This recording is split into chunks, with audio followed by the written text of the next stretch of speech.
Hello everyone, Assalamu alaikum. Welcome to my channel Nitu Presents Echoes of Reality.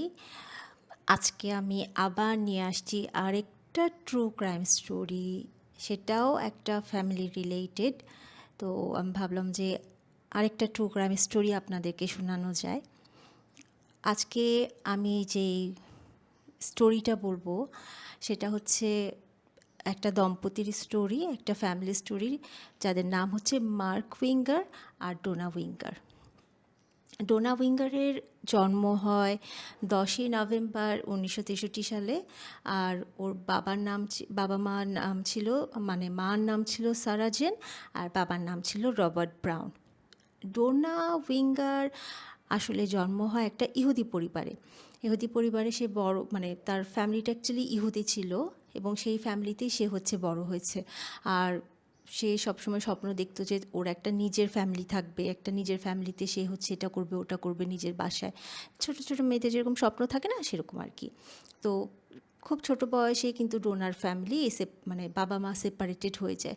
তখন এই সেপারেশনটা, তার বাবা মায়ের সেপারেশনটা ওকে অনেক কষ্ট দিয়েছিল। ওর বাবা এবং মা দুজনের মধ্যে যাই হোক না কেন, ওর সাথে কিন্তু যথেষ্ট একটা মানে কোজি একটা রিলেশন ছিল ওর জন্য, খুবই ভালো। মানে বাবা মা দুজনেই কিন্তু তাকে ভীষণ পরিমাণে ভালোবাসতো। তো ডোনা মেনলি থাকতো তার মার সাথে। ডোনা যখন বড় হয় তখন ও হচ্ছে প্রচণ্ড পরিমাণে সুন্দর মনের একটা মেয়ে হিসেবেই কিন্তু বড় হচ্ছিল। ভীষণ ফ্রেন্ডলি ছিল, খুব উচ্ছল ছিল, প্রাণবন্ত ছিল, সবার সাথে হেসে কথা বলতে পছন্দ করতো, অনেক বেশি ভালো মনের একটা মেয়ে ছিল। আর ও কখনো কারো ক্ষতি করার কখনো চেষ্টা করেনি বা করেনি। সবসময় অন্যদের কথা চিন্তা করেই কাজ করতো। মেন্টালি ও ভীষণ পরিমাণে সফট হার্টেড একটা মেয়ে ছিল। বন্ধুরা যদি তাকে ডেসক্রাইব করার ব্যাপারটা যদি থাকতো তাহলে বলতো যে ও অনেক ট্রাস্টওয়ার্দি ছিল। এত সুন্দর করে একটা হাসি দিত যে মনে হতো যে সবার ঘর একদম মানে ফ্ল্যাশ করতেছে। তো এমন একটা ফ্রেন্ড সবাই চাইতো, এমন একটা মানে পাশে থাকার মানুষ সবাই চাইতো। তো 80-র দশকে যেই সময়কারটার কথা বলছি, সেই সময় ব্লাইন্ড ডেটে গিয়ে অ্যাকচুয়ালি ডোনার সাথে পরিচয় হয় মার্ক উইঙ্গারের সাথে। হ্যাঁ, মার্ক অ্যাকচুয়ালি ছিল অনেক বুদ্ধিমান, দেখতে ভীষণ হ্যান্ডসাম, একটা সফল একটা লোক, এবং ভীষণ সে তার ফ্যামিলি ওরিয়েন্টেড একটা ছেলে। তো এরকম ওর এই ক্যারেক্টারিস্টিক্সগুলো দেখে ডোনার ভীষণ পছন্দ হয়। ওদের ব্লাইন্ড ডেটের পরের থেকে তাদের রিলেশনশিপটা ভীষণ স্ট্রং হওয়া শুরু করে, এবং তাদের সবাই বলতো, আশেপাশে যেই দেখতো তাদেরকে বলতো কি যে তাদেরকে দেখে তো মনে হয় ম্যাচ মেড ইন হেভেন। আর দেখেই মনে হতো মেড ফর ইচ আদার, খুবই সুন্দর লাগতো তাদেরকে, এবং তাদেরকে দেখেই বোঝা যেত যে তারা একজন আরেকজনকে ভীষণ ভালোবাসে, তাদেরকে দেখলেই বোঝা যায়। তো 1998 সালের 4 মার্চে তারা কী করে বিয়ে করে ফেলে, বিয়ে করে সেটাও আবার ফ্লোরিডায়।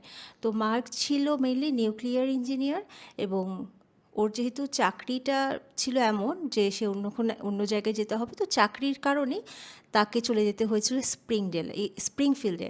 এটা ইলিনয়ের একটা জায়গা আর কি। এখানে গিয়ে তারা কী করে, একটা সেফ একটা মানে খুব কোজি দেখে একটা এলাকা খুঁজে বের করে এবং সেখানে একটা বাড়ি নেয়। তো যেটা হয় পরবর্তীতে, ডোনার কনসিভ করতে পারছিল না, বাচ্চা হচ্ছিল না, এবং সে হচ্ছে ভীষণ মন খারাপ করেছিল, বিয়ের অনেকগুলো বছর চলে যাচ্ছিল, সে টেনশনে পড়ে গেল মানে, এবং সে চাচ্ছিল যে তার যাতে একটা দ্রুত বাচ্চা হয়, যেটা হয়ে থাকে প্রত্যেকটা ফ্যামিলিতে আফটার ম্যারেজ।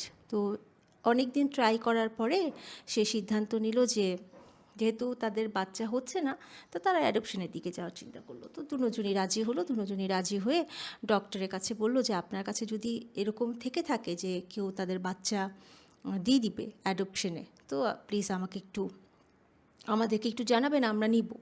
তো এরপরে বেশ কিছুদিন যাবার পরে একজন সেই ডাক্তার হচ্ছে ওদের সাথে কন্ট্যাক্ট করে বলে কি একটা বাচ্চা পাওয়া গেছে, ওর মা হচ্ছে ওকে রাখবে না, তো তোমরা যদি রাজি থাকো তাহলে তোমরা ওকে অ্যাডপ্ট করতে পারো। তো সেই বাচ্চাটার জন্ম হয় হচ্ছে 27শে মে 1995 সালে। আর ওই বাচ্চাটার নাম হচ্ছে ডোনা রাখে বেলি এলিজাবেথ উইঙ্গার। তো ডোনা বাচ্চাটাকে নিয়ে আসে এবং তার লাইফের সবচাইতে বেস্ট টাইমটা কাটানো স্টার্ট করে। আর মার্কও কিন্তু ভীষণ হ্যাপি হ্যাপি বাবা ছিল, সবসময় বাচ্চার আর বউয়ের ভিডিও করতো, ছবি তুলতো, সবাইকে দেখিয়ে দেখিয়ে বেড়াতো, এই দেখো আমার মেয়ে, এই দেখো আমার মেয়ে আমার ওয়াইফের সাথে খেলছে, এটা করছে ওইটা করছে। ডোনার একটা বেস্ট ফ্রেন্ড ছিল, তার নাম ছিল ডিয়ান শেলস। তাদের পাশেই থাকতো, হ্যাঁ, তাদের পাশেই থাকতো এবং ম্যাক্সিমাম টাইমই দেখা যেত যে ডিয়ান শেলস ওদের বাসায় যখনই আসতো তখনই হচ্ছে মার্কে করতো, মানে ওকে বাসায় পৌঁছায় দিয়ে আসতো আর বলতো কি যে ওর বাসায় মনে হয় সমস্যা চলতেছে, তোমাকে না বলতে না করেছে ডোনা, তোমাকে বলতে নিষেধ করেছে। তো আপাত দৃষ্টিতে সব কিছুই একদম পারফেক্ট মনে হচ্ছিল, কোনো দিক থেকে কোনো কমতি মনে হচ্ছিল না। কিন্তু 3 মাস পরে হঠাৎ করে 29 অগাস্ট 1995-এ টোনা তার নিজের বাড়িতে খুন হয়। তাকে হ্যামার দিয়ে আঘাত করে মেরে ফেলা হয়। সেই সময় মার্ক বাসায় উপস্থিত ছিল এবং মার্ক কী করে, পুলিশকে নিজে ফোন করে বলে কি যে তাদের কনভারসেশনটা এরকম ছিল যে আমি না আমি আমি হচ্ছে আমার নাম হচ্ছে মার্ক উইঙ্গার, আমি একজনকে গুলি করেছি, সে না আমার স্ত্রীকে মারছিল। তো ওর আতঙ্কিত অবস্থা দেখে পাশের থেকে হচ্ছে কি বলে পুলিশ বলছে যে আমি বুঝতে পারছি না, আবার বলো বলে কি না না আমি তোমাদের সাথে এখন কথা বলতে পারবো না, তোমরা প্লিজ লোকেশন কালেক্ট করে আমার বাসায় চলে আসো, আমি একজনকে মেরে ফেলেছি, গুলি করেছি, কারণ সেই লোক হচ্ছে আমার স্ত্রীকে মারছিল, আমি সেলফ ডিফেন্সের জন্য মেরে ফেলেছি। আর সেই লোকটা এই মোমেন্টে আমার বাসার মেঝেতে পড়ে আছে এবং আমি তার মাথায় গুলি করেছি, তার মাথায় গুলি লেগেছে। যেই কি বলে জানি পুলিশ ওপাশ থেকে ফোন ধরেছিল, সে তাকে শান্ত করে বলছিল যে তুমি একটু শান্ত হও, তুমি হচ্ছে এখনই ফোনটা রেখো না, তুমি আমাকে উত্তর দাও যে তারা কি এখনও জীবিত আছে। বলে কি হ্যাঁ হ্যাঁ তাদেরকে তো দেখে মনে হচ্ছে এখনও জীবিত আছে। তো তখন মার্ক বারবার একটা কথা বলছিল, আমার মেয়ে কান্না করছে আমার যেতে হবে, আমার বাচ্চা কান্না করছে আমার যেতে হবে। তো বললো কি আমি বুঝতে পারলাম তোমার বাচ্চা কান্না করছে, তোমার যেতে হবে, কিন্তু প্লিজ তুমি আমাকে আগে উত্তর দাও, তোমার নাম কি? Mark winger? হ্যাঁ আমার মার্ক উইঙ্গার। কী হচ্ছে ঘটনা? মানে অ্যাকচুয়ালি তারা ওভার ফোনে কথা বলতে বলতে তারা হচ্ছে মানে আসছিল যে লোকেশনটা তাদের মানে যেখানে মার্ক থাকে, মার্কের বাসায় সেখানে আসছিল, যাতে করে হচ্ছে আবার অন্য কোনো ঘটনা না ঘটে যায় এই জন্য বলছে। বলে কি প্লিজ আসো। বলে কি তুমি কোথায় রেখেছো পিস্তলটা, কোথায় রেখেছো? বলে কি টেবিলে রেখে দিয়েছি, প্লিজ প্লিজ তাড়াতাড়ি আসো। বলে কি ঠিক আছে আমরা লোকজন নিয়ে আসছি, আমরা প্রায় পৌঁছে গেছি, কিন্তু যেই লোকটাকে তুমি মেরেছো সেই লোকটা কে? বলে কি আমি কিচ্ছু জানি না, আমার মেয়ে কান্না করছে, আমার মেয়ে কান্না, ও একটাই কথা আমার মেয়ে কান্না করছে, আমার স্ত্রী মাটিতে পড়ে আছে, যে লোকটা আসছিল সেই লোকটা আমার স্ত্রীকে হাতুড়ি দিয়ে বাড়ি মেরেছে, তখন আমি সেলফ ডিফেন্সে ওকে মেরে ফেলেছি। এই কথাটাই মানে সে রিপিট করছিল, খালি কিছুক্ষণ পর রিপিট করছিল। এরপরে পুলিশরা এসে দেখে দরজা খোলা এবং পুলিশের কাছে যখন যেই ইনভেস্টিগেশন অফিসার যখন আসে তিনি এসে দেখেন যে ফ্লোরের মধ্যে দুজন পড়ে আছে, একটা হচ্ছে একজন লোক, সে উল্টো হয়ে পড়ে আছে, একজন ভদ্রমহিলা। তো অ্যাম্বুলেন্সে করে তাদের দুজনকে নিয়ে যাওয়া হয় হসপিটালে। তো আশেপাশে যখন দেখা হয় তখন দেখা যায় একটা বন্দুক আছে, একটা হাতুড়ি আছে, আর মানে হাতুড়ি এবং বন্দুক দুটোটাই হচ্ছে ডোনার ঠিক পাশে পড়ে আছে এবং ডোনা একদম উপর হয়ে পড়ে আছে, মানে পুরা মাথার রক্তে পুরা ফ্লোর ভিজে যাচ্ছে। তো সব কিছু দেখে মনে হচ্ছিল যে কোনো একটা লোক চুরি করার উদ্দেশ্যে হয়তো বা বাসার ভিতরে আক্রমণ করেছিল, যেহেতু দেখলো যে একটা বাচ্চা আছে। তো সেজন্য মার্ক হয়তো বা সেলফ ডিফেন্সে, কারণ সে তাকেও মারতে পারে সে চিন্তা করে, এবং ওয়াইফকে বাঁচানোর জন্য হয়তো বা গুলি করেছে। লোকটার দুজনকে হসপিটালে নিয়ে যাওয়া হলো এবং তাদের যে কেস, সেই কেসের মেনলি ইনভেস্টিগেশনের অফিসার ছিল চার্লি কক্স নামে। হ্যাঁ, তিনি ফার্স্টে এই প্লেস অফ অকারেন্সে পৌঁছায়, মানে যেখানে ওদের বাসায়। আর যে লোকটার মারা গেছে তার ওয়ালেট ঘাটাঘাটি করে তার একটা মানে পাওয়া যায়, আইডি কার্ড পাওয়া যায়। সেই আইডিতে তার নাম লেখা ছিল রজার লি হ্যারিংটন এবং বয়স লেখা ছিল 27। এরপরে যখন আহ, আহ, রজারের ব্যাপারে যখন ওরা ফোনে তার হিস্ট্রি নিচ্ছিল আইডি থেকে, তখন জানতে পারলো যে সে ওর নামে এর আগেও 2-3 বার ভালো রকমেরই পুলিশ রিপোর্ট আছে এবং সে ভীষণ পরিমাণে শর্ট টার্ম, মানে সে সাইকো টাইপের। আর সে হচ্ছে যখন তখন হচ্ছে একটু অস্থির হয়ে যায়। আর হাতুড়ি যেটা পাওয়া গিয়েছিল সেটা মেনলি হাতুড়িটা হচ্ছে মার্কের নিজেরই ছিল, একদম রক্তে ভেজা রক্তাক্ত অবস্থায় হাতুড়িটা পাওয়া যায়।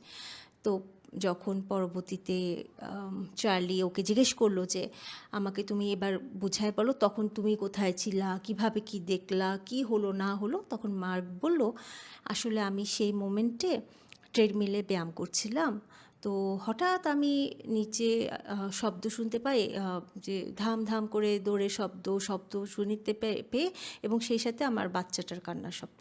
তো শুনতে পেয়ে আমি কী করলাম, ট্রেডমিলটা অফ করে আমাদের বেডরুমে যাই, যেয়ে দেখি আমাদের যে বাচ্চা বেইলি সে হচ্ছে বেডের উপরে একদম একা বসে আছে আর আশেপাশে কোথাও ডোনা নাই। তখন আমি চিন্তা করলাম ডোনা তো এমন কখনো করে না।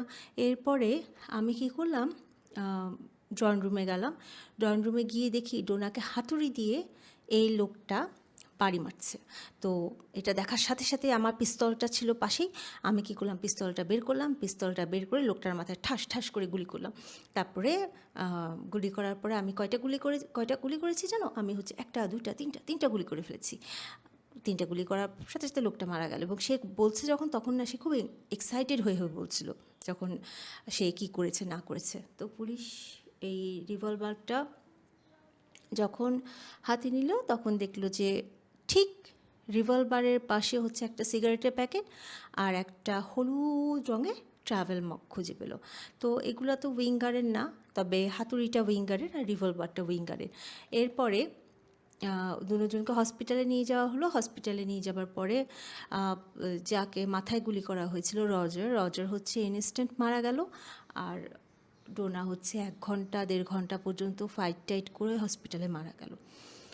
রজার একটা গাড়ি নিয়ে অ্যাকচুয়ালি মার্কদের বাসায় আসছিল, তো গাড়ির ভেতরে একটা নোট পাওয়া যায়, সেই নোটের মধ্যে লেখা ছিল মার্ক উইঙ্গার বলে, সেখানে নিচে একটা অ্যাড্রেস এবং 4:30 PM এরকম লেখা ছিল। এটা দেখতে দেখতে যখন পুলিশ স্টেশনে মার্কের সাথে কথা বললো, বলে কি আমি না এই লোকটাকে চিনি, এই লোকটা না গত সপ্তাহ থেকে আমাদেরকে ভীষণ পরিমাণে হ্যারাস করছিল। তো তখন হচ্ছে ওকে চার্লি বললো যে অ্যাকচুয়ালি কী হয়েছিল গত সপ্তাহে আমাকে বুঝায় বলো তো। বলে কি ঘটনা হয়েছিল, ডোনা বেলিকে নিয়ে ফ্লোরিডায় তার মায়ের কাছে গিয়েছিল।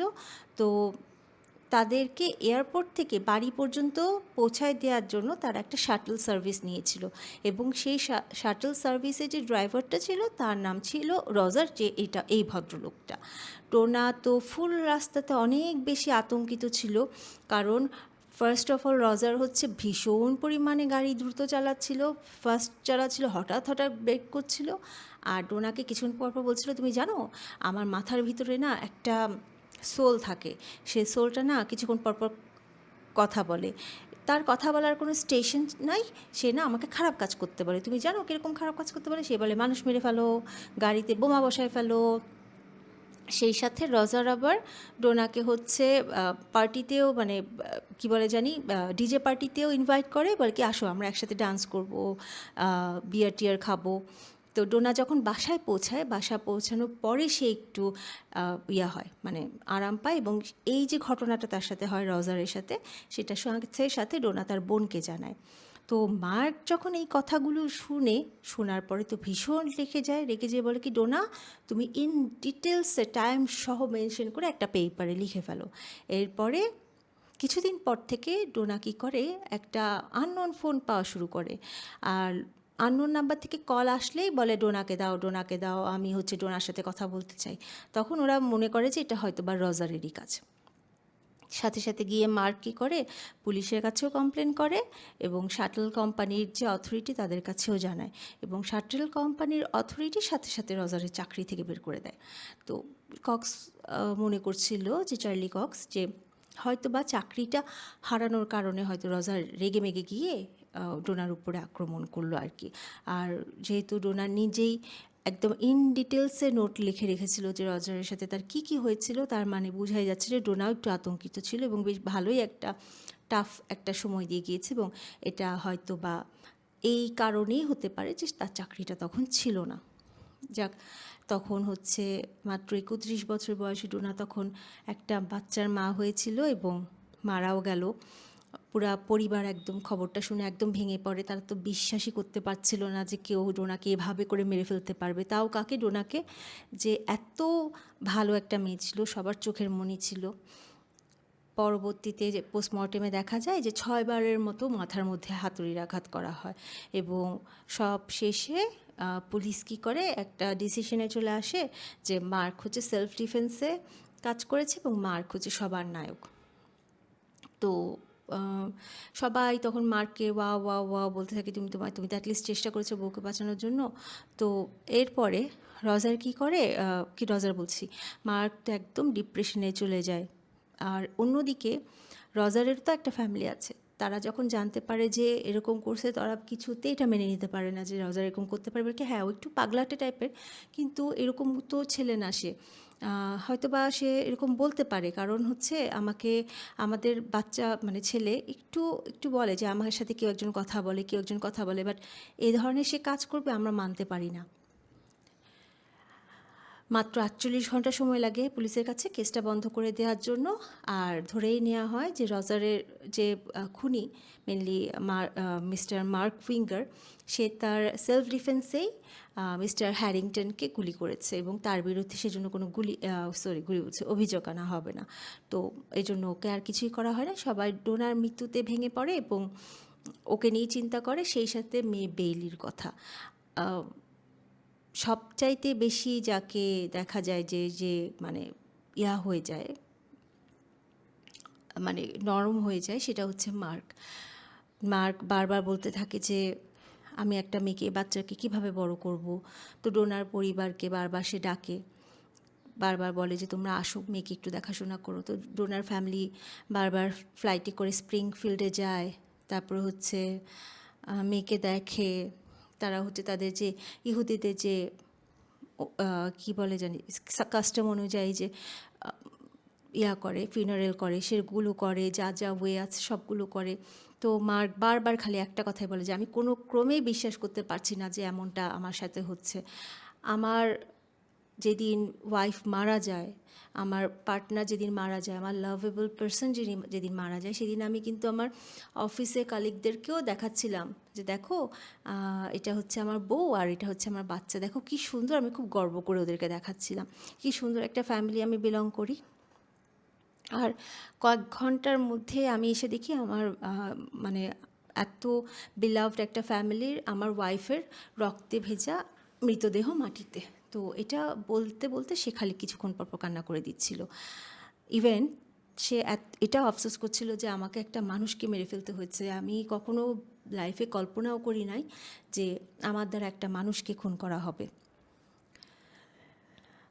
ডোনার ফ্যামিলি জানতো যে একটা বাচ্চাকে লালন পালন করতে হলে ভীষণ পরিমাণে মানে যত্ন নিতে হবে। হ্যাঁ, তো তারা কী করতো, বাই রোটেশন গিয়ে গিয়ে তো বলেছি না, স্প্রিংফিল্ডে যেত, খাবার বানাতো, মার্ককে সান্ত্বনা দিত। বাট মার্ক আস্তে আস্তে করে ড্রিঙ্ক করা শুরু করে, ভীষণ মানে হয়ে যায়, মুমূর্ষ বিষণ্ণ হয়ে যায় এবং খুব অ্যাবনর্মাল বিহেভিয়ার করা শুরু করে, বাড়ে যায়, যেটা আগে সে কখনোই করতো না।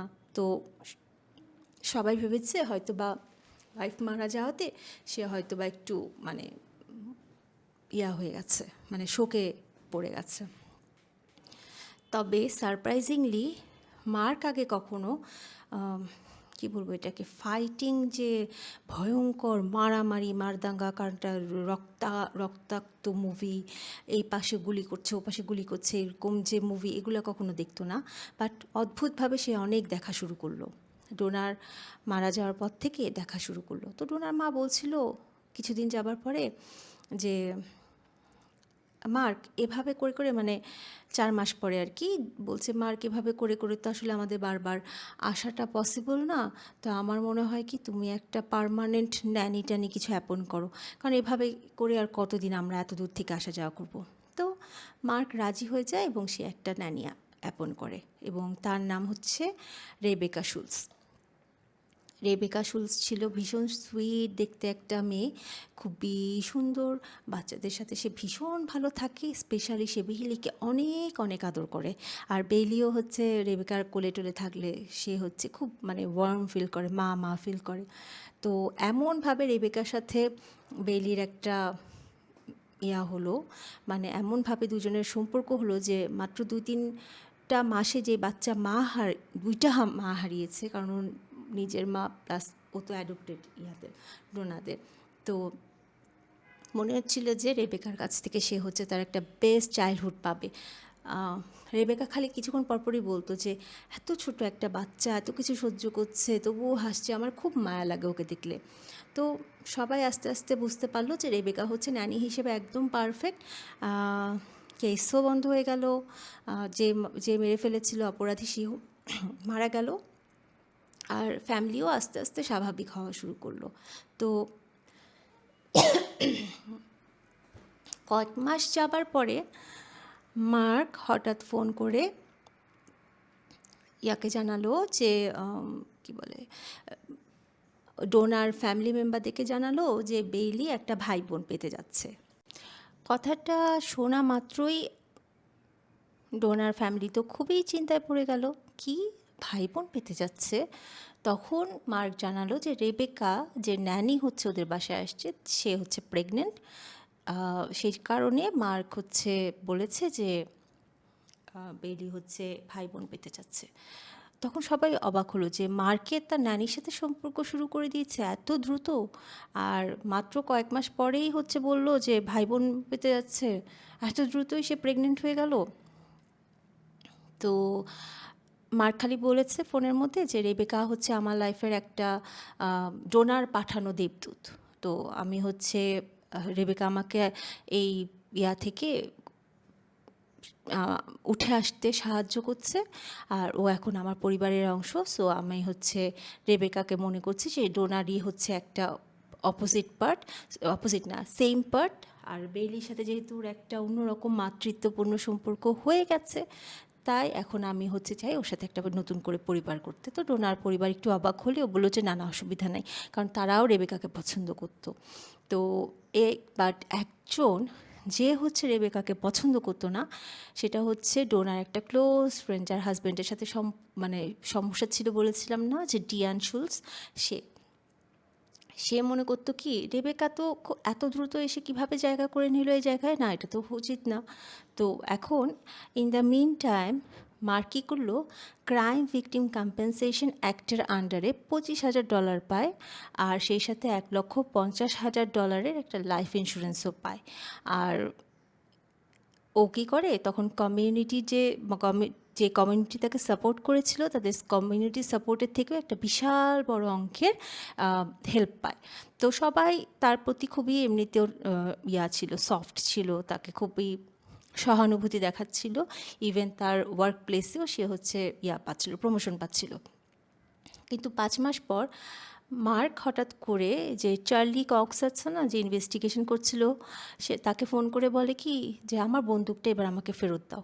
তো চার্লির কাছে হঠাৎ করে এটা খুব অদ্ভুত লাগলো যে এত দ্রুত বন্দুক ফেরত যাচ্ছে কেন, সাধারণত কেউ তো এত দ্রুত বন্দুক ফেরত পাওয়ার জন্য আগ্রহী হয় না। তো তার মনে হলো যে আমি যখন মার্কের সাথে কথা বলছি তখন তো মার্ক স্পেসিফিক্যালি খালি বারবার একটা কথাই জানতে চাচ্ছিল যে তারা কি এখনও তদন্ত চালিয়ে যাচ্ছে কি না। কক্স বলল কি কিছু তো একটা বড় সমস্যা আছে এখানে, কুছ তো গড়বড় হ্যায় দায়া টাইপের আর কি, ওই কী বলে ওইটাকে, কি একটা দেখতাম না সিআইডি ওইটার মতো। তো তারা নিশ্চিত করে যে না তোমার মামলাটা নিয়ে তুমি টেনশন করো না, আমাদের কেস কিন্তু বন্ধ হয়ে গেছে। তো বাট ওই যে থাকে না একটা কেমন জানি একটা ফিলিংস থাকে যে কিছু তো একটা সমস্যা আছে, কুছ তো কারবার হ্যায় দায়া টাইপের আর কি। তো ওরকমই হচ্ছে তার মধ্যে যে হ্যাঁ আমার তো খারাপ অনুভূতি হচ্ছে, এই ব্যাটা এত কথা বলে কেন। কিছু একটা সমস্যা না থাকলে তো তার এত খুঁটিয়ে খুঁটিয়ে কথা বলার কথা না। আর অন্যদিকে তাদের তো সংসারে নতুন একটা সন্তান আসতে যাচ্ছে। তো বেইলির সঙ্গে তারা আরেকটু ক্লোজ হচ্ছে। তাদের একটা ছোট, ছোট পরিবার হচ্ছে। সব মিলায় হচ্ছে মার্ক আর রেবেকার সম্পর্কটাও ক্লোজ হচ্ছে। বাট তারা কিন্তু তখনও করে নাই, বিয়ে করে নাই। তো ১ম বার যখন মার্ক যখন সাথে রেবেকার ভাইয়ের সাথে এরপরে দেখা করে একদিন। দেখা করার পরে যখন ১ম সে তার বউ টোনা কীভাবে মারা গিয়েছে, রেবেকার ভাই বলে কি যে খুব অদ্ভুতভাবে মার্ক আমাকে না ডোনার মারা যাওয়াটাকে খুব অস্বাভাবিকভাবে আমাকে টু দ্য পয়েন্টে বলতেছে, ডিসক্রাইব করছে, এমনভাবে বলতেছে যে কথার মধ্যে কোনো ধরনের কোনো আবেগ নাই, কোনো ফিলিংস নেই। এবং সে যেভাবে করে ডিটেলস বলছিল কিভাবে বন্দুক ব্যবহার করা হয়, কিভাবে খারাপ লোককে গুলি করেছে এবং সে নিজে নায়ক হয়েছে, একদম সিনেমার মতো বলার চেষ্টা করতেছে এবং সেভাবেই সে কিন্তু অন্যদেরকে বলা শুরু করলো। তো মার্ক এরপরে রেবেকা মার্ককে জোর করা শুরু করে যে আমাদের বিয়ে করে ফেলা উচিত, আমরা এখন বিয়ে করব। কারণ তখন তো সে প্রেগনেন্ট ছিল আর রেবেকা একটু ভয়ও পাচ্ছিল যে যদি না বিয়ে করে। তো মার্ক আর রেবেকা দুজনের কিন্তু রিলিজিয়নটা আলাদা। কারণ মার্ক হচ্ছে ইহুদি আর রেবেকা হচ্ছে ক্রিশ্চিয়ান। তো মার্ক তখন তাকে অ্যাসিওর করে আমিও ক্রিশ্চিয়ান রিলিজিয়নে ফেরত চলে আসবো, তো আমি আমার ইহুদি ধর্মটা রাখবো না। তখন গিয়ে রেবেকা একটু ট্রাস্ট করা শুরু করে মার্ককে। তো কিছুদিন পরে মার্ক কী করে, ইহুদি ধর্মটা ছেড়ে খ্রিস্টান ধর্মে করে ট্রান্সফার হয়ে যায়, যেন আর তখন বলে যে আমি চাই আমার সন্তানরা হচ্ছে খ্রিস্টান হিসেবে বড় হবে। রেবেকা তো ভীষণ খুশি হয় এবং মনে মনে মনে করে যে এটাই তো সবচেয়ে বড় প্রমিস, এর থেকে বড় প্রমিস আর কী থাকতে পারে। কারণ যেহেতু রোনা মারা গেছে বেশি সময় হয়নি, তাহলে এত সুন্দর একটা ম্যারিড লাইফ কাটানোর পরে সে যে আমাকে বিয়ে করতে চাচ্ছে এবং আমাকে ভালোবেসে যে আমার সাথে ধর্মটা সেম টু সেম করতে যাচ্ছে, এর থেকে তো বেশি কিছু আর আমার লাগবে না। তো রেবেকা খুশি হয়ে যায় এবং সে তার রিলিজিয়নটাকে ট্রান্সফার করে ফেলে। মার্ক হচ্ছে চলে যায়, কী বলে জানি ধর্ম চেঞ্জ করে খ্রিস্টান ধর্মে চলে যায়। তো যখন তাকে জিজ্ঞেস করা হয় যে কি বলে ডোনার ফ্যামিলি যখন জিজ্ঞেস করে কেন তুমি এই রিলিজিয়নটা চেঞ্জ করে ফেললা, বলে কি কারণ আমার কাছে ইহুদিতে ধর্মটা না খুব কঠিন মনে হয়। ঠিক আছে। তো ডোনা মারা যাবার 14 মাস পরে অক্টোবরের 1996 সালে মার্ক কী করে রেবেকাকে নিয়ে মাউইয়েতে যে একদম সাইলেন্টলি বিয়ে করে ফেলে। পরবর্তীতে কোনো ফ্যামিলি তো জানতো না, পরবর্তীতে একটা পার্টি দিয়ে সবাইকে জানায় যে তারা বিয়ে করে ফেলেছে। তবে এনভায়রনমেন্টটা না খুব একটা মানে হ্যাপি এনভায়রনমেন্ট ছিল না, একটু অস্বস্তি কাজ করতো সবার মধ্যে। মনে হতো যে মার্ক আর ডোনার মাঝখানে কেউ একজন ঢুকে গেছে। তো ডিসেম্বরে মার্ক ডিসিশন নেয় সে তার আর ডোনার যে পুরনো বাড়িটা আছে সে বিক্রি করে রেবেকার সাথে নতুন জায়গায় লাইফ শুরু করবে। হ্যাঁ, তো তারা কী করে গ্রামে 4.4 একরের একটা জমি কিনে সেখানে একটা মানে জমির উপরে একটা ফার্ম হাউস বানায় এবং ফার্ম হাউসের পাশেই তারা একটা বাড়ি করে, যেখানে কর্নফিল্ড থাকে, তারপর সুইমিং পুল থাকে, বাচ্চারা খেলাধুলা করে, একদম মানে স্বপ্নের মতো সময় কাটায়। ইন দ্য মিন টাইম তাদের আরও 3টা বাচ্চা হয়, আনা, ম্যাগি আর বেন। 4টা বাচ্চা নিয়ে রেবেকার সুখের একটা সংসার। সে ঘরে থাকতেছে, মার্কও মানে ফিনান্সিয়ালি পরিবার সামলাচ্ছে, সমস্ত কিছু মিলায় একদম ভালো। বাট ডোনার ফ্যামিলির সাথে মার্ক কোনোভাবেই বেইলিকে কথা বলায় দেয় না, দেখা করায় দেয় না। অন্যদিকে ডোনার মাঝে সারা, সে তো হচ্ছে বেইলির সাথে থাকার জন্য খুব চেষ্টা করতো, কথা বলার চেষ্টা করতো, নতুন বাড়িতে যেত। আর রেবেকার যে অন্য 3টা বাচ্চা তাদের সাথেও সে ফ্রেন্ডশিপ করতো। রেবেকাও কিন্তু ডোনার মায়ের সাথে যথেষ্ট ভালো ছিল, কিন্তু কেন জানি না মার্ক এটা পছন্দ করতো না। হ্যাঁ, তো বারবার বলতো কি যে তুমি আমাদের বাসায় এসো না। তো একদিন সারা, ডোনার মা, বেইলিকে একটা নেকলেস গিফট করে। নেকলেসের মধ্যে দেখতে অনেকটা নেকলেসের ভিতরে সে একটা ছবি অ্যাড করে দেয়, যেটা ছবিটা হচ্ছে ডোনা তার মেয়েকে কোলে নিয়ে আছে, একটা চার্ম আর কি। সেটা দেখে তো মার্ক ভীষণ রেগে যায়, এক্ষুনি খুলে ফেলে দাও, এটা হচ্ছে আমাকেও কষ্ট দেয়, আমার মেয়েকেও কষ্ট দিবে। সারা তো রেগে টেগে যায়, সারা বলে কি কেন খুলে দিতে হবে, কেন বলে কি না আমি চাই না বেইলি তার নিজের মাকে মনে করুক, আর তুমি আমার বাসায় কখন আসবা না। বাস তখন থেকেই তাদের সম্পর্ক একদম নষ্ট হয়ে যায়। তাও এরপরে ওই যে বলে না যে there is a pin in the coffin, সেরকম একটা মার কী করে সারাকেও একটা চিঠি লিখে সেখানে বলে যে আমি চাই না বেইলি তোমাকে গ্র্যান্ডমা বলে ডাকুক। তো সারা রিকোয়েস্ট করে বলে প্লিজ তুমি আরেকবার একটু চিন্তা করো, বলে কি না আমি তোমার সাথে কোনো ধরনের কোনো সম্পর্ক রাখতে চাই না, আমি চাই না যে বেইলি তোমাকে চিনবে বা জানবে। তো ঠিক আছে, ডোনার ফ্যামিলি চিন্তা করলো ঠিক আছে, যেহেতু ও আর চায় না, ও আর আগের মতো নাই, বেলির জন্য এটা বেটার হবে। তবে সে খুবই কষ্ট পায়। তো রেবেকা কিন্তু এখানে কোনো ইয়াতে ছিল না, রেবেকা কিন্তু না করে নাই, রেবেকা বরং বলতো যে তুমি ডোনার ফ্যামিলির সাথে একটু মিশতে দাও। তো যাই হোক, এরপরে যখন বেইলির বার্থডে হতো কার্ড পাঠাতো, গিফট পাঠাতো, কিন্তু বেইলিকে তারা হচ্ছে ওগুলো দিত না। তা বেইলি আস্তে আস্তে বড় হতে থাকলো, মার্কের নতুন পরিবার, 4টা বাচ্চা সন্তান, একদম পিকচার পারফেক্ট। বাট ওই যে কুছ তো গড়বড় হ্যায় দায়া, মানে সে আমাদের দায়ার সিআইডির সে এসিপি প্রতীয়মানের মতো গোয়েন্দা সাহেবেরও মনের মধ্যে, গোয়েন্দা চার্লি ওয়াক্সেরও মনের মধ্যে কুছ তো গড়বড় হ্যায় হচ্ছিল। ওই চার্লির সাথে সাথে ওই যে দায়া বলে আরেকজন অফিসার আছে, সার্জেন্ট ডগ উইলিয়াম, উনিও ভাবছিল যে কুছ তো গড়বড় হ্যায় স্যার টাইপের আর কি, দুজন মেড ফর ইচ আদার টাইপের আর কি, দুজনেরই মনের মধ্যে কুছ তো গড়বড় হ্যায় করছিল। তারা কোনোভাবেই মানতে পারছিল না যে মার্কের বডিতে, অন্যদিকে কিন্তু আমাদের মার্ক সাহেব হচ্ছে অলরেডি বিবাহ শাদী করে 3-4টা বাচ্চার বাবা হয়ে গেল, হ্যাঁ, আর এখানে বসে তারা কুস্তকার বাহে করতেছে।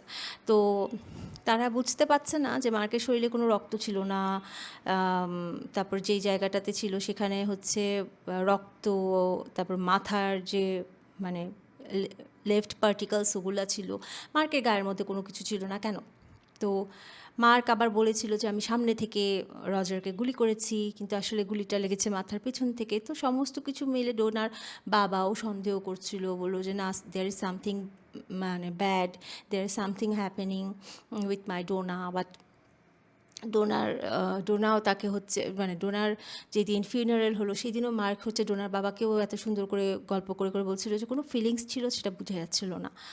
আর ডোনার বাবা বারবার বলছিল যে আমি জানতাম আমার মেয়ে খুব সতর্ক ছিল, সে বিশ্বাস করবে না যে ডোনা কাউকে দরজা খুলে ঢুকতে দেবে, তা আবার রজারকে, যে তাকে এত বেশি ট্রমাটাইজ করেছিল।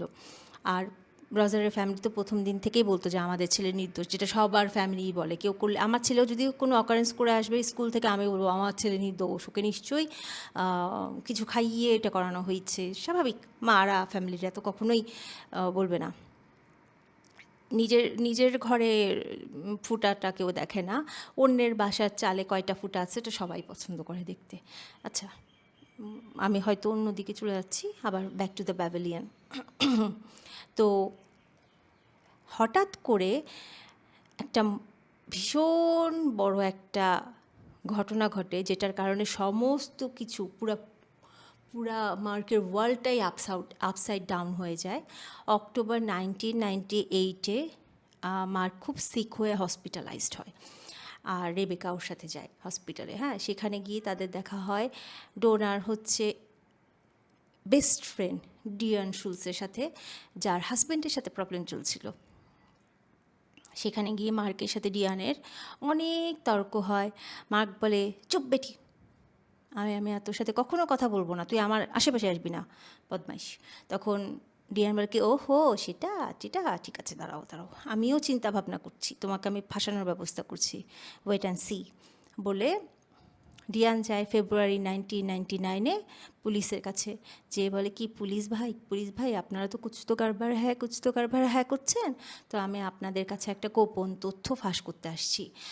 আর সেটা এতদিন আমি হচ্ছে ডোনার মারা যাওয়ার পরে লুকিয়ে রেখেছিলাম, এখন আমি বলে দিচ্ছি। এত বছর পরে তুই আসছিস বেটি তথ্য নিয়ে, ফাজিল কোথাকার, কী তথ্য? বললো কি আসলে আমার এবং আমার হাজব্যান্ডের সাথে সমস্যা ছিল ডোনা মারা যাওয়ার ৩ মাস আগের থেকেই। কারণ ডোনা জানতো যে আমার আর আমার হাজব্যান্ডের মধ্যে প্রবলেম চলতেছে। আর এবং আমাকে সাহায্য করছে হচ্ছে মার্ক, হ্যাঁ? যে মিডিওকার হিসেবে কাজ করছে। মানে আমাদের মানে সমস্যাটা সলভ করে দেওয়ার জন্য। কিন্তু সত্য ছিল একদম অপোজিট। আমার আর আমার মার্কের সাথে কিন্তু একটা এক্সট্রা ম্যারিটাল রিলেশন চলছিল। কত লক্ষ্মী একটা বেস্টি। এই কথাটা শোনার পরে তো পুরা ফ্যামিলি হচ্ছে একদম মানে শকড হয়ে যায়। তারা বলে কি ডিয়ান তুমি না ডোনার সবচাইতে মানে ক্লোজ ফ্রেন্ড এবং আমাদের ফ্যামিলি ইভেন তুমি অনেক অল্প মানে অল্প বয়স থেকে তোমরা একে অপরের ফ্রেন্ড, তো এটা কী করে সম্ভব? তুমি এত বড় বিশ্বাসঘাতক, এত বড় খারাপ। ডিয়ান তখন বলল, আমি তো আরও মজার আরেকটা খবর দিতে চাচ্ছি। বলে কি হ্যাঁ কী খবর দাও?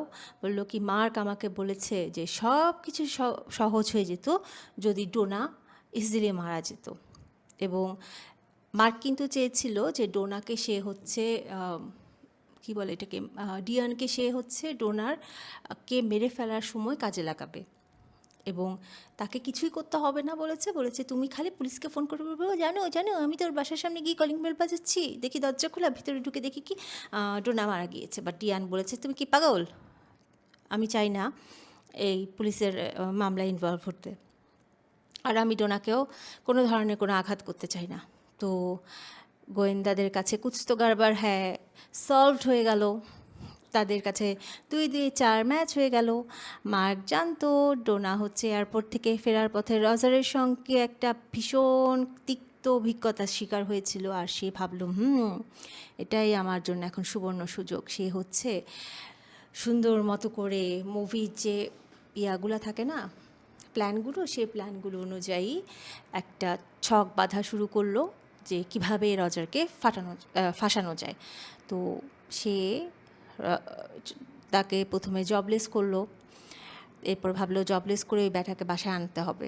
তো ডিয়ান জানালো যেই দিন মার্ক প্ল্যান করে যে ডোনাকে মেরে ফেলবে, সেই দিন ডিয়ানকে নাকি ফোন করে মার্ক বলেছে যে আমি যদি এমন কোনো ঘটনা ঘটাই এবং আমি যদি ডোনাকে মেরে ফেলি তাহলে কি তুমি আমাকে ভালোবাসবে? তখন সে বলছে হ্যাঁ অফকোর্স, কেন ভালোবাসবো না, গরু। তো ডনু বলতেছে গরুর সাথে সাথে ডনুও হয়ে গেছে, সরি হ্যাঁ। ডোনা হচ্ছে মৃত্যুর পরবর্তীতে ডোনা মারা যাওয়ার পরে আর কি মার্ক ডিয়ানকে আলাদা করে ডেকে বলেছে জানো পুলিশ না আমাকে বিশ্বাস করেছে, হ্যাঁ, আর আমি কিন্তু ডোনাকে মেরেছি শুধু তোমার আমার জন্য, অন্য কারোর জন্য না। এখন আমরা হচ্ছে একদম সুন্দর মতো করে বিয়ে করে হ্যাপিলি থাকতে পারবো। আর সেই সাথে সে আবার ডিয়ানকে বলে দিচ্ছে কখনো কাউকে কিছু বলবা না, আমাদের সম্পর্কও গোপন রাখতে হবে, তুমি যদি কাউকে কিছু বলে দাও তাহলে এখানে তুমিও ফেসে যাবা, কারণ তোমার আমার সম্পর্কটা তো এক্সট্রা ম্যারিটাল, হ্যাঁ, সেজন্য। বাট আমাদের ডিয়ান সে তো হচ্ছে সুখে সংসার করবে, হেসে খেলে বেড়াবে, এই 3 সন্তানের মা সে হবে এটা ভেবে বসেছিল। বাট মার্ক শেষ পর্যন্ত কাকে বেছে নিয়েছে? রেবেকাকে। ডিয়ানের সাথে তার সম্পর্কটা হয়নি, সে তো রেগেছিল, রেগেছিল। নট অনলি দ্যাট, সে ডিয়ানকে তার নিজের হাতে নেওয়ার জন্য আবার এনগেজমেন্টও করেছে, আংটি মানে পার্সোনালি আংটিও এক্সচেঞ্জ করেছে। তো ডিয়ান সে কারণে রেবেকার উপর ভীষণ পরিমাণে জেলাস ছিল। সে মনে করতো যে রেবেকা এসে তাদের জায়গাটা নিয়ে নিয়েছে, রেবেকা যদি না আসতো তাহলে হয়তো বা ডিয়ানের জায়গাটা নিত না কেউ। তো মার্ক রেবেকাকে বিয়ে করার পর থেকে ডিয়ানের জীবনটা একদম ভেঙে পড়ে। সে অপরাধ বোধে ভুগতে থাকে। সে একটা ছ্যাঁকা খাইছে, ছ্যাঁকা খাওয়ার পরে সে ভুগতে থাকে, ফাজিল বেটি কোথাকার, তোদের এত শখ কিসের জন্য? তো সে হচ্ছে গভীরভাবে বিষণ্ণ হয়ে পড়ে। কিসের বিষণ্ণ-টিষণ্ণ? এখানে বিষণ্ণ হওয়ার কি আছে? আমি তো সেটাই বুঝলাম না। তুই বেটি তোর নিজের বেস্ট ফ্রেন্ডের সংসার ভেঙে তার জামাইকে নিয়ে টানাটানি করতেছিস, আবার তুই এখানে বিষণ্ণ হয়ে বসে আছিস। মানে কি? একটা জামাই আছে, তারপরে সে এক্সট্রা ম্যারিটাল করতেছে। সে এক্সট্রা ম্যারিটালের বয়ফ্রেন্ড আরেকজনকে বিয়ে করছে, সেটার জন্য সে আবার বিষণ্ণ হচ্ছে। আবার সে সুইসাইড করারও চেষ্টা করতেছে। ওহ মাই গুডনেস! কি ধরনের মানে ক্রিটিক্যাল রিলেশনশিপ। এনিওয়ে 1998 এ সে আবার কী বলে এটাকে, সুইসাইডও করার চেষ্টা করছিল। এটা হয়তো বা মিস করে গেলাম। 1998 সালে হাসপাতালে যখন মার্ক আর রেবেকাকে দেখে হামবানে তুমবানে এক দুজেকে নিয়ে যখন হচ্ছিল, তখন তো তার সহ্যের বাঁধ ভেঙে গেল। সে তখন উঠে পড়ে লাগলো যে যেভাবেই হোক আমি মার্কের লাইফটাকে তছনছ করে ফেলতে হবে। সে পুলিশের কাছে গেল সত্য জানানোর জন্য। গোয়েন্দারা অবাক হয়ে গেল যে হ্যাঁ, আমরা তো কুছ তো কারবার হ্যাঁ অনেক দিন থেকেই করছি। তখন গিয়ে তারা 2+2=4 বানানো শুরু করলো, কেস খুললো, প্রমাণগুলো খুললো। তখন তাদের কাছে মনে হলো ও হো হো হো হো হো, এটাখানে তো এই জিনিসটা বসেনি, খাচ্ছি। এখন তো দেখি যে পাজল সলভ হয়ে যাচ্ছে। তারা ফার্স্টে শিওর হয় যে আসলেই ডিয়ান আর মার্কের রিলেশনশিপ ছিল কিনা। ফোন কলের রেকর্ড দেখে এবং তারা বুঝতে পারে যে হ্যাঁ, তাদের একটা ভালো রকমেরই যোগাযোগ ছিল। এরপরে তারা হচ্ছে আবার সেই প্লেস অফ অকারেন্সে পরীক্ষা করে দেখে, মানে মেনলি হচ্ছে ওই যে ছবি টবি থাকে ফরেন্সিকে সেগুলো, এবং মার্কের যে মানে জায়গাটার ব্যাপারে যে বর্ণনাটা ছিল সেটাও তারা আবার দেখে। দেখার পরে তারা বুঝতে পারে যে রজার কোনোভাবেই ফোর্সফুলি বাসার ভিতরে ঢুকে নাই। আর ডোনাও কখনো দরজা খোলা রাখতেন না, রজারকে ভেতরে ঢুকতে দিতেন না। সেকেন্ডলি হচ্ছে রজার একটা হলুদ ট্রাভেল মগ এবং সিগারেট এনেছিল, যেটা একদম অদ্ভুত একটা জিনিস ছিল। তার কাছে কোনো অস্ত্র ছিল না। আর তিনি ওই সময় মানে রজার ওই সময় হাতুড়ি ব্যবহার করেছিল, অথচ তার গাড়িতে কিন্তু ছুরি, তারপর টায়ার আয়রন সবই ছিল। তো সব কিছু মিলা একটু অন্যরকম লাগছে। তো ফোন কল পুনরায় দেখার জন্য পুলিশ মার্ককে বলে যে কয়বার গুলি করেছিল। তখন তারা ভালো করে খেয়াল করে বলে যে একবার, কিন্তু রজারের মাথায় 2টা গুলির চিহ্ন ছিল। আর পাশে নেইবাররাও কিন্তু তখনই বলেছিল যে আগের ইনভেস্টিগেশনের রিপোর্টেও লেখা আছে যে তারা 5 মিনিটের ডিফারেন্সে 2টা গুলির শব্দ পায়।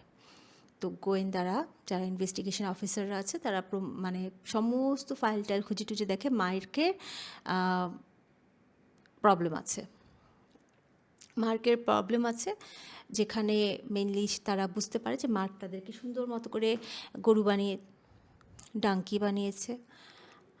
আর তারা হয়ে গিয়েছে ডাঙ্কি, কারণ তারা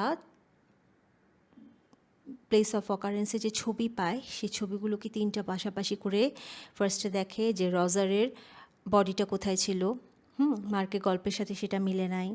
এরপরে দেখে যে রজার আর ডোনার বডি দুটা পাশাপাশি ক্ষেত্রে কতটুকু দূরত্বে ছিল, মার্কের ইয়ার সাথে ডেসক্রিপশনসের সাথে একদম মিলে নাই। এবং ওই যে মাথার মধ্যে যে গুলি করার ব্যাপারটা, একটা সেখানে 2টা করে আসলে কোনো কিছুই মার্কের গল্পের সাথে একদমই মিলে নাই। পুলিশ তখন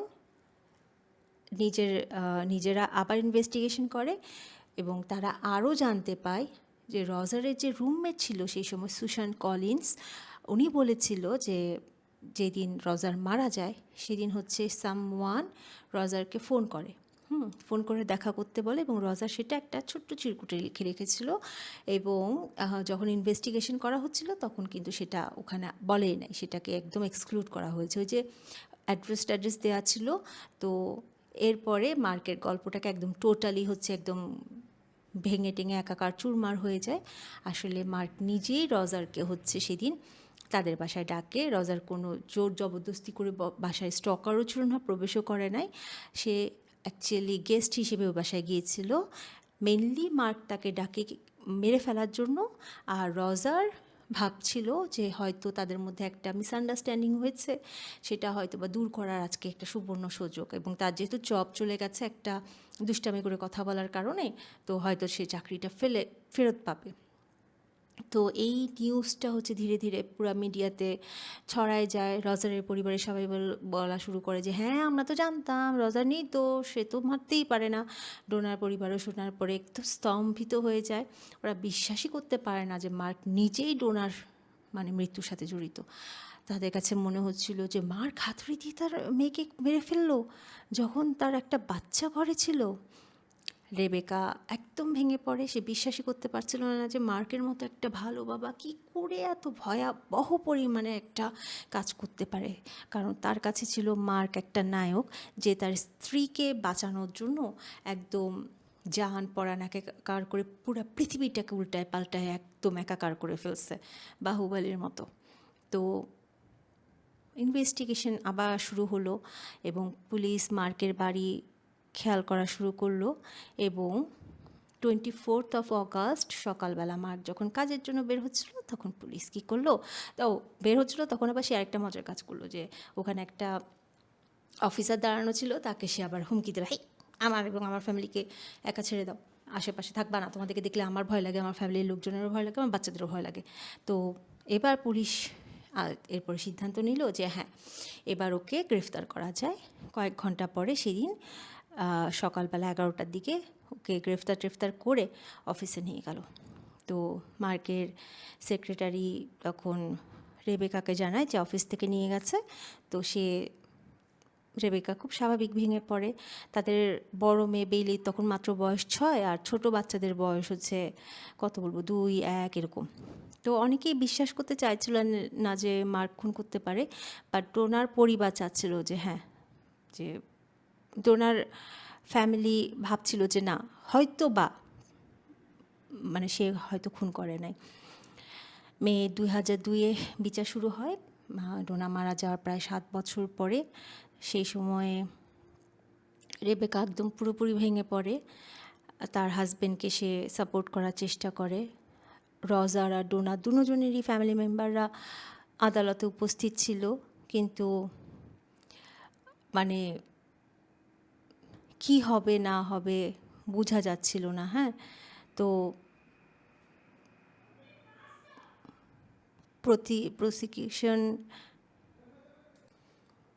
প্রসিকিউশন মেনলি পরবর্তীতে যেটা প্রমাণিত হয়, মার্ক হচ্ছে পরিকল্পিতভাবে রজারকে বাড়িতে নিয়ে যেয়ে হত্যা করে এবং পরবর্তীতে হাতুড়ি দিয়ে ডোনাকেও মেরে ফেলে। এবং তাদের এই যে এই যুক্তিটাকে শক্তিশালী করার জন্য তখন ডিয়ানকে ডাকা হয় যে তুমি সাক্ষ্য দিতে আসো, তোমার যে বলা আছে। তখন ডিয়ান আসে, ডিয়ান এসে তার সম্পর্কের কথা, মার্কের পরিকল্পনার কথা সমস্ত কিছু স্বীকার করে। তো পরবর্তীতে আবার গাড়িতে নোটও পাওয়া যায়, সব কিছু মিলিয়ে মানে সমস্ত দোষ হয় হচ্ছে মার্ক উইঙ্গারের এবং তাকে অভিযুক্ত করা হয়। তখনই রেবেকা বুঝে যায় যে আসলে মার্ক কাজটা আসলেই করেছে, যখন সে বুঝতে পারে যে ডিয়ানের সাথে তার একটা রিলেশনশিপ ছিল। হ্যাঁ, এবং যে আমাদের ইনভেস্টিগেশন অফিসার কক্স ছিল তিনিও নিজের ভুল স্বীকার করে রজারের ফ্যামিলির কাছে এবং বারবার ক্ষমা চায়। পরবর্তীতে মার্কের যাবজ্জীবন কারাদণ্ড দেওয়া হয় এবং তাকে কোনো ধরনের কোনো প্যারেলের সুযোগ দেওয়া হবে না এটা বলা হয়, এবং ওয়েস্টার্ন ইলিনিয়াসে কারেকশন সেন্টারেও তাকে পাঠানো হয়। রেবেকা খুব ভেঙে পড়ে। সে বিশ্বাসই করতে পারছিল না যে মার্ক এরকম করতে থাকে, এবং সময়ের সাথে সাথে রেবেকা এটা রিয়েলাইজ করে যে তার এবং তার সন্তানরা হচ্ছে শুধুমাত্র একটা ঘটনার শিকার, আর সেও তাই মার্ককে আর সমর্থন করছিল না। তবে সেদিন পর্যন্ত মানে কিছুদিন আগ পর্যন্ত কিন্তু মার্ক বারবার দাবি করছিল যে রজারই হচ্ছে ডোনাকে মারে। হ্যাঁ, এবং সে মারে না। মনে হচ্ছিল যে না আসলে এই ঘটনা সত্য, কারণ সে বারবার বলছিল যে আমি হয়তো ডোনাকে ভালোবাসি না, কিন্তু আমি হয়তো তালাক নিতাম, কিন্তু আমি খুন তো কখনো করতাম না। ডোনা উইঙ্গারের যে হত্যাকাণ্ডটা এটা বিচার হয়ে গেল। হবার পরে আমরা একটা ভীষণ ভয়াবহ সত্য এখানে ওপেন হতে দেখলাম, এবং যেই লোকটাকে আমরা নায়ক বলছিলাম সেই আসলে ভিলেন। হাউ মানে সাসপিশিয়াস না, যে যাকে নায়ক মনে করছিলাম সেই আসলে ভিলেন। ও মাই গড! এটা তো তামিল মুভির থেকেও ডিফারেন্ট ক্যাটাগরির মুভি বানানো যাবে। নায়ক যখন ভিলেন, বাংলাদেশেও করতে পারবে। আচ্ছা, এখন পরবর্তীতে যখন করা হলো, রেবেকা তারপরে একটু ভাবছিল যে হয়তো মার্ক সত্য বলছে, সত্য বলছে, সত্য বলছে। বারবার যখন দেখা করতে যাচ্ছিল, তখন বারবার বলছিল যে না, আমি সত্য বলছি, আমি করি না, করি না। বাট 2006 সালে রেবেকার সমস্ত সন্দেহ দূর হয়ে যায় যখন সে জানতে পারে যে মার্ক জেলে বসে আরেকটা হত্যার পরিকল্পনা করছিল। সে 19 পাতার একটা মেসেজ লিখে সেখানে একটা ভাড়াটে খুনির মাধ্যমে সে হত্যার পরিকল্পনা করে। Guess what? কাকে? সেটা হচ্ছে ওই যে তার এক্সট্রা ম্যারিটাল লাইফ লিড করা যে মহিলাটা, যার সাথে সে রিং এক্সচেঞ্জ করেছিল, ডিয়ান শুলস, তার ওয়াইফের বেস্টি, তাকে। কারণ তার মতে ডিয়ান হচ্ছে তার একদম পারফেক্ট পিকচার পারফেক্ট প্ল্যানটাকে একদম নষ্ট করে দিয়েছে। সেই সাথে সে হচ্ছে আরেকজনকে মেরে ফেলতে চাচ্ছিল, সেটা হচ্ছে তার ছোটোবেলার বন্ধু জেফ্রি গিলম্যানকে, যে হচ্ছে তার যখন $1 মিলিয়ন জামিন দিতে অস্বীকার করেছে, তখন সে বললো যে ও আমার জামিন দিবি না। তো সে কারণে ভাবলো যে জেফ্রি গিলম্যানকে সে ফার্স্টে কিডন্যাপ করবে, মানে অ্যাবডাকশন করবে, করে হচ্ছে তাকে মেরে ফেলবে। তো মার্ক ফার্স্টে চেয়েছিল যে জেলের ভিতরে কিছু ভাড়াটে খুনিরাও ধরা পড়ে না, তাদের মাধ্যমে সেই কাজটা করবে। হ্যাঁ, পরে যখন অন্য কয়েদিরা জানিয়ে দিল কী বলে জানি পুলিশদের কাছে, আমরা আরে আমি তো একটা গল্প লিখছি, আমি তো হচ্ছে অ্যাকচুয়ালি করবো না। বাট সবাই মোটামুটি বলল যে সে খুনি ভাড়া করে খুন করবে, এটা তার হচ্ছে 100% একটা ইচ্ছা ছিল এবং সে এটা করবেই করবে, এটা তার প্ল্যান। পরবর্তীতে আবার বিচার হয় তার, সে হচ্ছে এই যে আবার সে ষড়যন্ত্র করে সেটার জন্য আবার দোষী সাব্যস্ত হয়।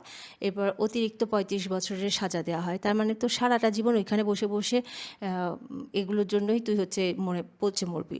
ডোনার পরিবার পরবর্তীতে খুবই স্বস্তি পায়। তারা সবসময় ভয় পেত যে মার্ক যদি কোনোভাবে বের হয়ে আসে তাহলে তো তাদেরকেও হচ্ছে মেরে ফেলতে পারে। তো এখন বুঝতে পারলো যে সে আর কখনোই বের হয়ে আসবে না। আর তারা ভাবতো যে কেন এরকম করবে, তারা বুঝতে পারছে না। তো পরবর্তীতে রেবেকা 4 সন্তানকে একাই বড় করে এবং ভীষণ পরিমাণে ভালো মা হিসেবে সে বড় করছে। মার্কের সাথে সে কোনো ধরনের কোনো সম্পর্ক রাখে না এবং ওর প্রত্যেকটা বাচ্চাই মার্ককে ঘৃণা করে। ইভেন তারা তাদের যে সারনেমে উইঙ্গারের থেকে সিমিকে কনভার্ট করে নেয়। 2019 সালে রেবেকা মনে করে এখন সময় হয়েছে বেইলিকে ডোনার পরিবারের সাথে দেখা করায় দেওয়ার, কারণ মার্ক সব সময় ওকে ডোনার পরিবারের থেকে দূরে রেখেছিল। সেই সময় বেইলির বয়স ছিল 24 বছর। তো তারা ফ্লোরিডায় গিয়ে ডোনার ফ্যামিলির সাথে দেখা করে, একসাথে জন্মদিন করে, হারানো বছরগুলো পূরণ করার চেষ্টা করে। যখন সারা বেলিকে দেখে তখন সে মনে মনে মানে বেলিকে বলে, আমার জন্য তোমার জন্য এত বড় পরিবার আছে যারা তোমাকে ভালোবাসে, এবং এই যে দেখো তোমাদের ছোটোবেলার ছবি আমি সব সময় কাউন্টারে রেখে দিয়েছি। ডোনার পরিবারের যে এত বড় একটা ক্ষতি হয়ে গেছে, এটা কিন্তু অ্যাকচুয়ালি কেউ কখনো সেটা পূরণ করতে পারবে না। হ্যাঁ, আর সবচাইতে ভাবতে অবাক লাগে যে রেবেকার মতো একটা মা হয়, যে মেয়েটা আসলেই বাচ্চাগুলোকে বড় করছে নিজের মতো করে, নিজের ভালোবাসা দিয়ে। মার্কের মতো মানুষগুলো আসলে অনেক ভয়ঙ্কর হয়। সে তখনও দাবি করে যাচ্ছিল যে সে নির্দোষ, আর বারবার বলছিল ডিয়ান যদি মুখ না খুলতো বা সুইসাইড করতো তাহলে হয়তো আজকে আমি মুক্ত থাকতাম। বাচ্চাগুলো বড় হতে হতে এই সত্য নিয়ে বড় হবে যে তাদের বাবা একজন খুনি, আর বেইলিকে মেনে নিতেই হবে তার বাবা যাকে সে ভালোবাসতো সেই ভালোবাসার বাবাই হচ্ছে তার মাকে হত্যা করেছে।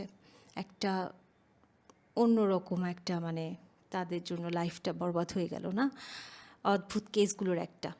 তো এটাই ছিল আজকে ডোনা উইঙ্গারের ঘটনা। আপনাদের কাছে যদি এই ট্রু ক্রাইম স্টোরিগুলো ভালো লেগে থাকে, আজকেরটা যদি ভালো লেগে থাকে তবে প্লিজ একটু সাবস্ক্রাইব করবেন। এবং আমি প্রথমে আমি আবার বলে দিচ্ছি যে যদি আপনারা মনে করেন যে কোনো ধরনের কোনো স্টোরি শুনবেন, আমি আসলে খুব ভালো করে বলতে পারবো না যে কোনটা আপনাদের ভালো লাগবে বা কোনটা খারাপ লাগবে। আমার কাছে যেগুলো ভালো লাগে আমি সেগুলোই বলি। এরপরেও যদি আপনাদের রিকোয়েস্টেড কোনো আম মানে থাকে, কোনো রিকোয়েস্টেড কোনো স্টোরি থাকে যেটা আপনারা চান শুনতে, এবং আমার স্টোরি যদি শুনতে আপনাদের ভালো লেগে থাকে, তাহলে অবশ্যই আমার চ্যানেলটা সাবস্ক্রাইব করে নিচে কমেন্ট বক্সে লিখে দিবেন স্টোরিটার নাম, তাহলে আমি পরবর্তীতে সেটা অবশ্যই বলার চেষ্টা করব। টিল দেন ভালো থাকবে সবাই। আল্লাহ হাফেজ। আসসালামু আলাইকুম।